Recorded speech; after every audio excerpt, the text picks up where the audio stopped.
تو اس سے یہ پتہ چلا کہ یہ قربانی اتنی ہی پرانی ہے، قربانی کی تاریخ جتنی انسانیت کی تاریخ پرانی ہے۔ یعنی اول دور کے اندر اللہ تعالیٰ نے سب سے پہلے حضرت آدم علیہ السلام کے بیٹوں کو پہلے اللہ نے ان کو مال دیا۔ حابیل کو کیا مال دیا؟ اللہ تعالیٰ نے حابیل کو جانور دیے، اور اس آج کے دور کے اندر بینک بیلنس یہ دولت ہے، سکہ دولت ہے، روپیہ دولت ہے، پاؤنڈ دولت ہے، ڈالر دولت ہے، یہ پیسہ دولت ہے۔ اس دور کے اندر جس کے پاس اونٹ زیادہ ہوتے تھے، گائے زیادہ ہوتی تھی، بکریاں زیادہ ہوتی تھی، مینڈے زیادہ ہوتے تھے، جانور زیادہ ہوتے تھے، یہ اس کی دولت ہوتی تھی۔ یا جس کے پاس زمین زیادہ ہو اور زمین کے اگنے والی فصل زیادہ ہو تو اس کو دولت شمار کیا جاتا تھا۔ تو اللہ تعالیٰ نے پہلے آدم علیہ السلام کے بیٹوں کو دولت عطا فرمائی۔ قابیل کو اللہ تعالیٰ نے بے شمار کھیتی باڑی عطا فرمائی، اس فصلیں عطا فرمائی، ان فصلوں میں سے خدا نے بے شمار رزق عطا فرمایا اس کو۔ اس سے حابیل کی فصلوں سے اگنے والی جو کھیتی تھی، اگنے والا جو مال تھا، جو رزق تھا، وہ حضرت آدم علیہ السلام کی 40 نسلوں تک ساری اولادیں اسی کو رزق بنا کے کھاتی تھی۔ اتنا اللہ تعالیٰ نے حضرت آدم کے بیٹے قابیل کو زمین سے مال عطا فرمایا تھا۔ اور اسی طریقے سے حابیل سے حضرت آدم علیہ السلام کی اولاد میں سے 40 نسلوں تک جتنے بھی لوگ کھانے پینے کے لیے گوشت استعمال کرتے، یا جانوروں کا دودھ استعمال کرتے، یا جانوروں سے فائدہ حاصل کرتے، تو وہ حابیل کے مال سے اللہ تعالیٰ ان کو فائدہ دیتا تھا۔ جس طریقے سے کہ آج کے دور کے اندر جو بڑے بڑے انڈسٹریل ایریا ہیں، جن لوگوں نے بڑی بڑی فیکٹریاں لگائی ہوئی ہیں، بڑے بڑے ان کے کارخانے ہیں، بڑی بڑی ان کی کیش اینڈ کیریز ہیں، بڑے بڑے ان کے امپورٹ اور ایکسپورٹ کے کاروبار ہیں، جو حتیٰ کہ آج کے دور کا جو تاجر ہے، چاہے وہ دنیا کے کسی بھی ملک سے تعلق رکھتا ہو، وہ سمندر کے ذریعے ایک ملک میں نہیں کئی ملکوں میں تجارت کرتا ہے یا نہیں کرتا؟ آج کے دور کا سب سے بڑا جو تجارت کا ذریعہ ہے یہ کیا ہے؟ جس کو ہم آج کی زبان کے اندر اسٹاک ایکسچینج کہتے ہیں۔ اس کے ذریعے تجارت ہو رہی ہے پوری دنیا کی۔ آپ یہاں بیٹھے بیٹھے اپنے ہاتھ میں آپ کے پاس جو موبائل ہے، آن لائن بیٹھ کر آپ کسی بھی ملک کے ساتھ اپنا کاروبار کرنا چاہیں، آپ کے لیے پورے ورلڈ کے راستے کھلے ہوئے ہیں۔ یہ آج کے دور کی دولت ہے، اور اس دور کی دولت بھی اسی طرح اس دولت کو آج کے دور کے اندر ڈیجیٹلائز کر لیا گیا ہے، ماڈرنائز کر دیا گیا ہے۔ تو اس دور میں کیا ہوتا تھا؟ مال و دولت، جس کے پاس جانور زیادہ ہیں وہ امیر ہے، جس کے پاس فصلیں زیادہ ہیں وہ امیر ہے۔ تو اس طریقے سے اللہ تعالیٰ کیا کرتا تھا، جو ہے وہ لوگوں کو عطا فرماتا تھا۔ تو حضرت آدم علیہ السلام نے اپنے دونوں بیٹوں سے کہا کہ بھائی تم دونوں بڑے امیر ہو۔ قابیل سے کہا کہ تمہیں اللہ نے اتنی فصلیں دی ہیں، تیری فصلوں سے اگنے والا جو غلہ ہے، تو میری نسلیں، میری اولاد تک جو انسانیت پیدا ہو چکی ہے، ان کے لیے خدا نے تمہاری فصلوں سے اللہ نے ان کے لیے رزق کا سامان پیدا کیا ہوا، تمہارے ذریعے ان تک رزق پہنچ رہا ہے۔ تو تم لوگ ایسا کرو کہ اپنے مال کو خلوص دل کے ساتھ اللہ کے راستے میں پیش کرو، جس کی قربانی خدا کو قبول ہوگی میں اس کے حق میں فیصلہ کر دوں گا۔ میں تمہارے اس کیس کو خدا کی عدالت میں لے کے جا رہا ہوں۔ ان دونوں بیٹوں نے اپنا جھگڑا کس کو پیش کیا؟ اپنے والد حضرت آدم علیہ السلام کو۔ اور حضرت آدم علیہ السلام نے ان سے کہا کہ جو خدا نے تمہیں مال دیا ہے، دولت دی ہے، عزت دی ہے، ثروت دی ہے، تم اس کو خدا کے راستے میں پیش کرو۔ جس کی اس دور میں یہ ہوتا تھا کہ جو بندہ اخلاص کے ساتھ، محبت کے ساتھ قربانی پیش کرتا تھا یا خدا کے راستے میں کوئی مال پیش کرتا تھا، تو آسمان سے ایک سفید آگ آتی تھی، جیسے کہ یہ آسمانی بجلی جس کو آج کے دور میں کہتے ہیں۔ کیا ہوتی تھی؟ جب آسمان پہ بجلی چمکتی ہے تو آپ نے دیکھا ہوگا نا کیسے گڑک چمک کے ساتھ جب بجلی ہوتی ہے تو چمکتی ہے تو نظر آتی ہے۔ تو آسمان سے ایک چمک آتی تھی، ایک آگ آتی تھی، اور جس نے خلوص دل کے ساتھ اللہ کے راستے میں مال خرچ کیا ہوا ہو، اس کے مال کو وہ اٹھا کر لے جاتی تھی یا جلا دیتی تھی۔ تو پھر یہ اعلان کر دیا جاتا تھا کہ اس کی قربانی خدا نے قبول کر دی۔ تو جب حضرت آدم علیہ السلام نے اپنے دونوں بیٹوں سے کہا نا کہ اللہ کے راستے میں قربانی پیش کرو، تو حابیل کو اللہ نے مال دیا تھا، بکریاں دی تھی، بھیڑیں دی تھی، جانور دیے تھے، اونٹ دیے تھے. تو حابیل نے اپنے سارے مال کو جمع کر کے نا، ان میں جو سب سے خوبصورت مینڈا تھا، دمبا جس کو ہماری زبان میں کہتے ہیں، سب سے خوبصورت پلا ہوا، بالکل تیار، ایسا کہ جس کو دیکھ کر نظریں رک جائیں، اس کو لایا اور اس کو لا کر خدا کی بارگاہ میں قربان کر دیا. قابیل نے کہا یار اللہ کے راستے میں مال دینا، اس کا فائدہ تو میں نے کوئی ملے گا نہیں دنیا دے، تو چلو میں چیک کرتا. اس نے کیا کیا، اس نے سارا مال جمع کر کے نا، جو گلا ہوا مال تھا، جو ناکارہ مال تھا، جو سڑا ہوا مال تھا، جو کسی کام کا نہیں تھا، جس کو کیڑے مکوڑے لگے ہوئے تھے، اس نے کہا قربانی دینی ہے نا، چلو میں اس سے بھی فائدہ اٹھا لوں. یہ جو کاروباری لوگ ہوتے ہیں نا، یہ اسی طریقے سے کرتے ہیں کہ وہ ان کی کوشش ہوتی ہے کہ جڑا نارمل مال ہے یہ پہلے نکل جائے، اصل مال بعد میں اس میں سے نفع نکالوں گا. تو ہمیشہ جو ہے نا، کبھی بھی اللہ کے راستے کے اندر جب مال قربان کیا جائے تو حدیث میں نبی علیہ السلام نے فرمایا کہ طیب مال پیش کرو، طاہر مال پیش کرو، حلال مال پیش کرو. اسی لیے رزق حلال کو عبادت قرار دیا گیا ہے. القاسب حبیب اللہ، فرمایا جو بندہ محنت کرتا ہے، محنت کر کے مال و دولت کماتا ہے، وہ خدا کا دوست ہے، وہ کیا ہے، اللہ کا دوست ہے. تو قابیل نے کیا کیا، اس نے جو ہے وہ سڑا ہوا جلا ہوا مال تھا، اس کو جو ہے وہ پیش کر دیا. تو جب اللہ کی طرف سے آسمان سے کیا ہوئی، ایک وہ آگ آئی اور اس نے حابیل کی قربانی کو، جو جانور اس نے بڑا خوبصورت پیش کیا تھا، وہ اس کو اٹھا کے لے گئی. اور جو قابیل کی قربانی، جو اس نے سڑا ہوا مال پیش کیا تھا، اس مال کو نہ صرف جو ہے اس سے بدبو آنا شروع ہوئی، تعفن پھیلنا شروع ہو گیا، لوگوں نے جناب اس کو تھو تھو کرنا شروع کر دی کہ اللہ دے بندے، اللہ تعالیٰ اتنا مال دیتا ہے تو ایسا ناقص اور ردی مال اللہ کے راستے میں دیا. اس لیے اللہ کے گھر میں، اللہ کے راستے میں جب کوئی چیز پیش کرے میرے دوستو، چاہے وہ ہم خود عبادت ہی کیوں نہ ہو، جو ہم خود کرتے ہیں اپنے لیے، اس کے لیے بھی اخلاص کا ہونا ضروری ہے. اسی لیے اللہ تعالیٰ نے قرآن کریم فرقان مجید میں فرمایا کہ جو تم اللہ کے راستے میں قربانیاں کرتے ہو نا، فرمایا اللہ تو گوشت کھاتا نہیں ہے، وہ تو کھانے سے پاک ہے. اللہ کو نہ تمہارے گوشت کی ضرورت ہے، اللہ کو نہ تمہارے خون کی ضرورت ہے، نہ تمہارے جانور کی جو ہے وہ کسی گوشت اور ہڈیوں کی ضرورت ہے. اللہ تعالیٰ کیا فرم ولا کی ینالہ التقوی منکم، اللہ تعالیٰ تو تمہارے دل کا تقوی دیکھتا ہے.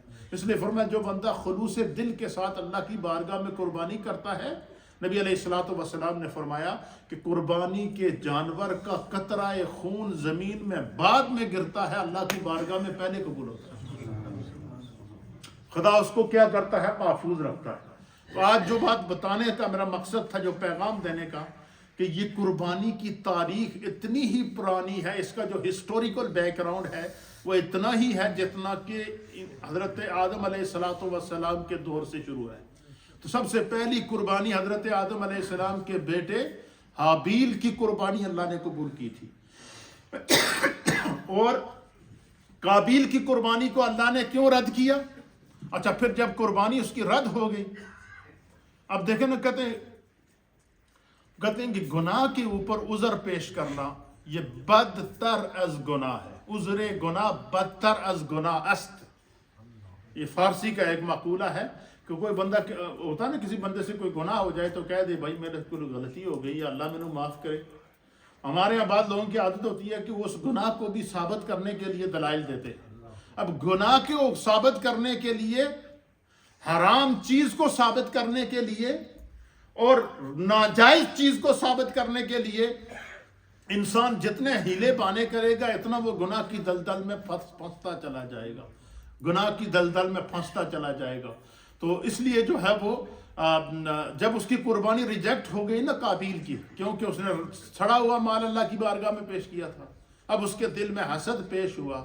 اس نے کہا اچھا یہ حابیل کی قربانی قبول ہوئی اور قابیل کی ریجیکٹ کر دی گئی، تو میں اس کا کرتا ہوں انتظام. اس نے پھر نیت کر لی، ارادہ کر لیا کہ میں حابیل کو قتل کروں گا.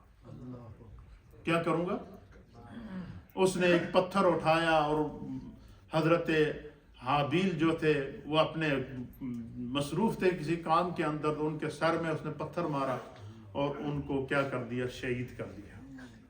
اب شہید تو کر دیا، اب اس کی سمجھ میں نہیں آ رہی کہ میں ان کی باڈی کو کہاں چھوڑوں، تو وہ کیا کرتا، حضرت حابیل کی باڈی کو اپنے کندھے پہ اٹھا کر گھوم رہا ہے، پھر رہا ہے۔ اس کو سمجھ ہی نہیں آتی کہ میں نے ان کو مار تو دیا، اب چھوڑوں کہاں۔ تو پھر ان کے سامنے اللہ تعالیٰ نے ایک معجزہ ظاہر کیا کہ وہ ایک جگہ تھک کے بیٹھا ہوا تھا، حضرت حابیل کو اٹھایا ہوا ان کی باڈی کو، تھک کر بیٹھا ہوا تھا، تو ان کے سامنے دو کوے آئے۔ کیا آئے؟ کووں نے آپس میں لڑائی کی تو ایک کوے نے دوسرے کوے کو مارا، مارنے کے بعد وہ کوا مر گیا۔ کیا ہو گیا؟ جو کوا مر گیا تو جو کوا زندہ تھا اس نے کیا کیا، اس نے اپنے پاؤں کے ساتھ زمین کھدائی کی، کھدائی کرنے کے بعد گڑھا بنایا، گڑھا بنانے کے بعد اس نے اپنی چونچ کے ساتھ اس مرے ہوئے کوے کو اٹھا کر اس گڑھے میں ڈالا، ڈالنے کے بعد پھر اس کے اوپر اس نے اپنے واپس پنجوں کے ساتھ اس کے اوپر مٹی دے دی۔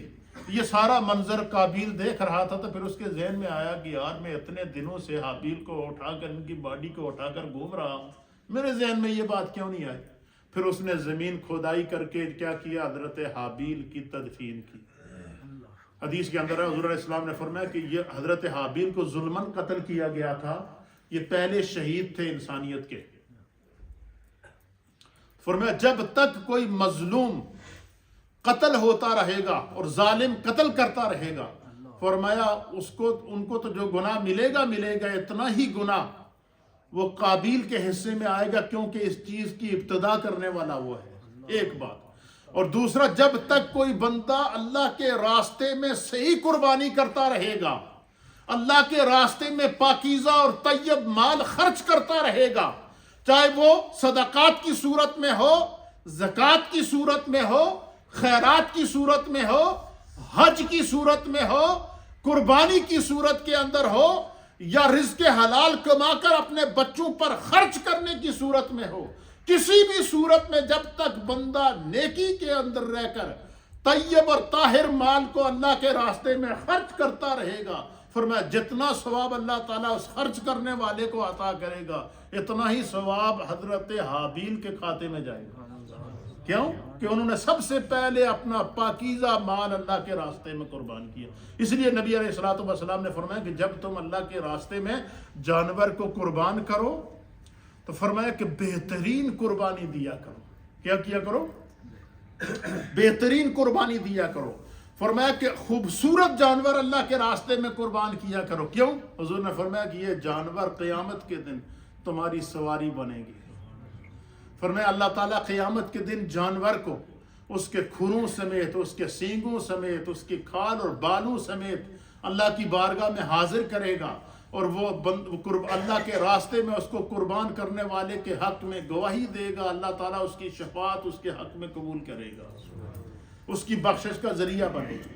فرمایا کہ جو بندہ اخلاص کے ساتھ، خلوص کے ساتھ اللہ کے راستے میں قربانی پیش کرتا ہے، اللہ فرماتا وَلَٰكِن يَنَالُهُ التَّقْوَىٰ مِنْكُمْ، خدا تمہارے دل کے تقوی کو دیکھتا ہے، اللہ تمہارے دل کی محبت کو دیکھتا ہے۔ اس لیے جب اللہ کے راستے میں قربانی پیش کی جائے، جب اللہ کے راستے میں مال قربان کیا جائے، جب اللہ کے راستے میں زکوٰۃ کی صورت میں مال ہو، قربانی کی صورت میں مال ہو، اس لیے فرمایا کہ جب بندہ حج کرنے کے لیے جائے تو حج پہ جو رقم خرچ ہوتی ہے وہ انسان اپنے اوپر کرتا ہے۔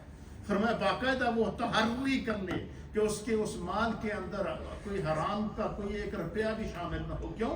یہ اس کی زندگی کا وہ پیسہ ہے جو اس نے حق حلال کمائی کر کے اپنے اوپر خرچ کر رہا ہے، خرچ وہ اپنے اوپر کر رہا ہے، لیکن جب حج کر کے واپس لوٹے گا تو اجر کیا ملے گا؟ فرمایا اجر یہ ملے گا کہ وَلَدَتْهُ أُمُّهُ، گویا کہ اس کی ماں نے اسے ابھی جنم دیا۔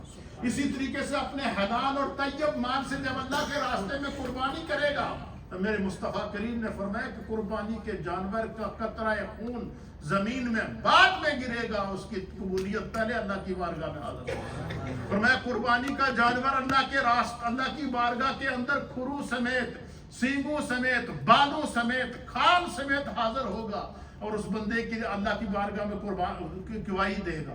فرمایا قربانی کا جانور پرسراب پر تمہاری سواری بنے گا. فرمایا قربانی کا جانور اللہ تعالیٰ اس کو بہترین سواری بنائے گا، تمہارے لیے آخرت کی سواری بنائے گا، جس پر سوار ہو کر انسان اللہ کی بارگاہ میں حاضر ہوگا. آپ مجھے بتائیں کہ ہم دنیا کے اندر جب انسان کی کوشش ہوتی ہے یار میرے پاس گاڑی اچھی ہو، میرے پاس سواری اچھی ہو، تاکہ دیکھنے والے کہیں کہ اس نے کتنا اس کا اچھا لائف سٹائل ہے، تو کیا سب سے بہترین کامیابی تو ہوا ہے نا کہ آخرت کی سواری وہ بھی خدا کی پسند سے ہو. اللہ کی پسند سے آخرت کی سواری ہماری قربانیاں ہیں. اللہ کی پسند سے آخرت کی سواری وہ ہے کہ ہم خلوص دل کے ساتھ اللہ کے راستے میں تیبو بہا نفسا، دل کھول کر اللہ کے راستے میں قربانی پیش کریں، دل کھول کر اللہ کے راستے میں زکوٰۃ ادا کریں، دل کھول کر اللہ کے راستے میں صدقہ ادا کریں، دل کھول کر اللہ کے راستے کے اندر غربا ضرورت مندوں کا خیال رکھیں، تاکہ ہمارے اس عمل کو اللہ کی بارگاہ کے اندر اس طرح قبول کیا جائے جو دنیا میں بھی ہمارے لیے ذریعہ نجات بنے اور آخرت میں بھی ہمارے لیے ذریعہ نجات بنے. تو سورہ مائدہ کی آیت نمبر 27، کتنے نمبر آیت ہے؟ 6واں سپارہ سورہ مائدہ آیت نمبر 27. اس میں اللہ تعالیٰ نے حضرت آدم علیہ السلام کے 2 بیٹوں کی قربانی کو پیش کیا. تو فلسفہ قربانی اور قربانی کا ہسٹوریکل بیک گراؤنڈ جو ہے وہ ہمیں یہ بتا رہا ہے جتنی انسانیت کی تاریخ پرانی ہے اتنی اللہ تعالیٰ نے قربانی کا ہسٹوریکل بیک گراؤنڈ رکھا ہے، اتنی قربانی. اب مجھے بتائیں کہ حضرت آدم علیہ السلام کے 2 بیٹوں کی قربانی، ایک نے ناقص مال دیا تو ریجیکٹ ہو گئی، اور ایک نے اچھا مال دیا تو اللہ نے اس کو قیامت تک کے لیے انسانیت کے لیے ایگزامپل بنا دیا ہے. اس سے یہ پتہ چلا کہ ہماری قربانیاں کبھی ضائع نہیں ہوں گی، ہماری نیکی کبھی ضائع نہیں ہوگی. دنیا میں دیا ہوا صدقہ، دنیا میں دی ہوئی زکوٰۃ، دنیا میں دی ہوئی خیرات، دنیا میں دی ہوئی قربانی، دنیا میں اللہ کے راستے میں خرچ کیا ہوا مال، یہ اصل انسان کا وہ بینک بیلنس ہے، یہ انسان کا وہ سرمایہ ہے جو اس کو جنت میں بھی کام آئے گا، قبر میں بھی کام آئے گا، حشر میں بھی کام آئے گا. دنیا میں کوئی اس کے لیے دعا کرنے والا ہو یا نہ ہو، اس کا یہ عمل اس کے لیے دعا بن جاتا ہے. اللہ ہمیں دین سمجھنے کی توفیق عطا فرمائے. السلام علیکم یا سیدی یا رسول اللہ وعلیکم السلام یا سیدی یا رسول اللہ. اللہ اکبر اللہ اکبر اللہ اکبر اللہ اکبر اللہ اکبر. اشہد ان لا الہ الا اللہ اشہد ان لا الہ الا اللہ اشہد ان محمد صلی اللہ تعالی علیہ وآلہ وسلم اشہد ان محمد صلی اللہ تعالی علیہ وآلہ وسلم. حی علی الصلاۃ ولا حول ولا قوة الا باللہ. حی علی الصلاۃ ولا حول ولا قوة الا باللہ. حی علی الفلاح ولا حول ولا قوة الا باللہ. حی علی الفلاح ولا حول ولا قوة الا باللہ. اللہ اکبر اللہ اکبر اللہ اکبر اللہ اکبر. لا الہ الا اللہ. اللهم رب هذه الدعوة التامة والصلاة القائمة آت سيدنا محمدا الوسيلة والفضيلة والدرجة الرفيعة وابعثه مقاما محمودا الذي وعدته وارزقنا شفاعته يوم القيامة إنك لا تخلف الميعاد برحمتك يا رب. کھڑے ہو کر پہلے صفیں درست کریں، اندر کی صفیں پر کریں، کاندھے سے کاندھا ملا کر کھڑے ہوں تاکہ پیچھے لوگوں کو جگہ ملے، پھر سنتیں ادا کریں. پہلے صف بندی کریں پھر سنتیں ادا کریں.